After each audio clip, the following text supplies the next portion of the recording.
Assalomu alaykum. Men oliy toifali nevrolog Turg'un va Muhayya Erkinalina. Bugun sizlar bilan ko'p uchraydigan nevrologik kasalliklardan biri qo'lda og'riq to'g'risida gaplashamiz. Qo'lda og'riq bu inson ish faoliyatiga ta'sir qiluvchi belgi bo'lib, ko'pincha yallig'lanish, nevrologik, degenerativ va boshqa sabablar natijasida yuzaga keladi. Aholi orasida 10% dan 20% gacha odamlar orasida uchraydi. Ko'pincha 35-55 yosh orasida uchraydi, ayollarda ko'p uchraydi. Qarilarda artroz, polineyropatiyalar, osteoxondroz hisobiga uchrasa, yoshlarda mexanik shikastlanishlar, yallig'lanishlar hamda kasb tufayli ko'p uchraydi. Qo'lda og'riq ko'pincha kompyuterda ko'p ishlovchilar, o'qituvchilar, hisobchilar, ko'p uzoq o'tirib ishlovchilar orasida ko'p uchraydi. Qo'lda og'rig'i bilan qachon shifokorga murojaat qilish lozim?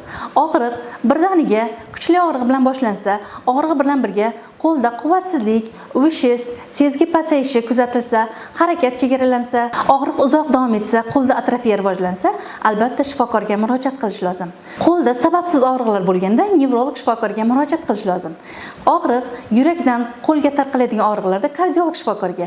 Agar qo'lda og'rig'i bilan birga shish, tana temperaturasi ko'tarilishi, harakat chegaralanishi kuzatilsa, revmatologga, shikastlanishlardan keyingi og'riqlarda esa travmatolog ortoped shifokoriga murojaat qilish lozim. Qo'lda og'riqning sabablari: mexanik shikastlanishlar, jarohatlar, revmatik kasalliklar, tendovaginit, tendobursit, sinovit, kapsulit, pleksit, periartrit, haddan tashqari kuchlanish, ishda hamda sport zalida muskullarga kuch kelishi ham qo'lda og'riqqa sabab bo'lishi mumkin. Bo'yin umurtqasi muammolari, bo'yin osteoxondrozi, spondilyozi, spondiloartrozi, disk protruziyasi, disk churrasi, biriktiruvchi to'qima kasalliklari, revmatoid poliartrit, sistemali qizil volchanka, nodulyar periartrit, neoplazmalar, yaxshi va yomon sifatli o'smalar, yurak-qon tomir tizimi kasalliklari, nafas olish a'zolari kasalliklari, oshqozon ichak tizimi kasalliklari, jigar kasalliklari va boshqa metabolik kasalliklar qo'lda og'riqqa sabab bo'lishi mumkin. Bugun sizlar bilan qo'lda og'riqda nevrologik sabablardan eng ko'p bo'lgan bo'yin radikulopatiyasi to'g'risida gaplashamiz. Bo'yin radikulopatiyasi bo'yin umurtqasi oralig'i torayish hisobiga nerv ildizi qisilishidan kelib chiqadi. Nerv ildizi kompressiyasi va mexanik shikastlanishi natijasida nerv ildizida aksonlar va miyelin qobig'i shikastlanadi. Bu qon aylanishi buzilishiga va ishemiyaga olib keladi. Buning natijasida ildiz atrofida sitokinlar ishlab chiqariladi. Bular og'riqning kuchayishiga hamda qo'lda uvishga sabab bo'ladi. Asosiy belgilari: bo'yin radikulopatiyasida og'riq bo'yindan boshlanib, yelkaga, bilakka, qo'llarga, barmoqlargacha tarqaladi.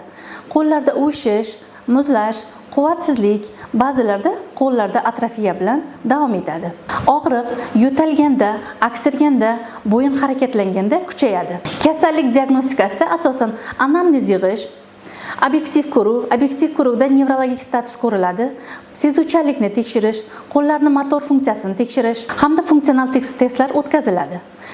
Instrumental tekshiruvlardan bo'yin umurtqalari rentgenografiyasi, kompyuter tomografiyasi, magnit rezonans tomografiyasi, elektroneyromiyografiya tekshiruvlari o'tkaziladi.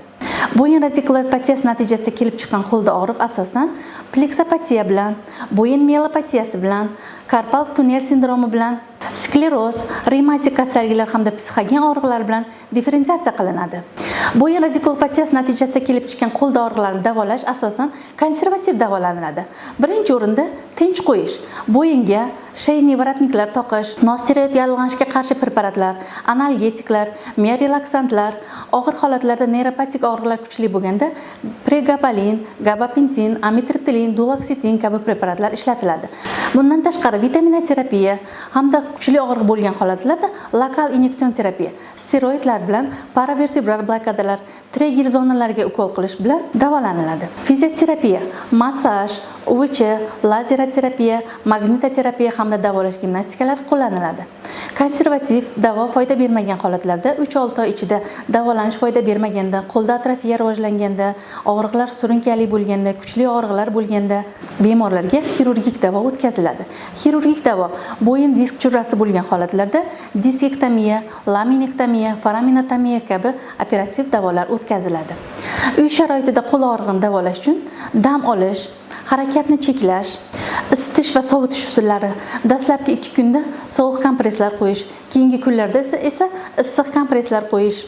Uy sharoitida yengil mashqlar, yengil massaj tavsiya qilinadi. Bo'yin radikulopatiyasi natijasida kelib chiqqan qo'lda og'rig'idan asoratlari qo'lda atrofiya, qo'lda motor va sensor funksiyasini pasayishi, miyelopatiya, kichik chanoq a'zolari faoliyatini pasayishi, depressiya kabi asoratlarga olib kelishi mumkin. Qo'lda og'rig'ini oldini olish uchun to'g'ri holatni saqlash, fizik aktivlik, mehnat gigiyenasi, har 30-40 daqiqada tanaffus qilish, to'g'ri ovqatlanish, vitamin va minerallar balansi, davolash va diagnostikani to'g'ri o'z vaqtida qilish tavsiya qilinadi. Salomat bo'ling, kasal bo'lmang.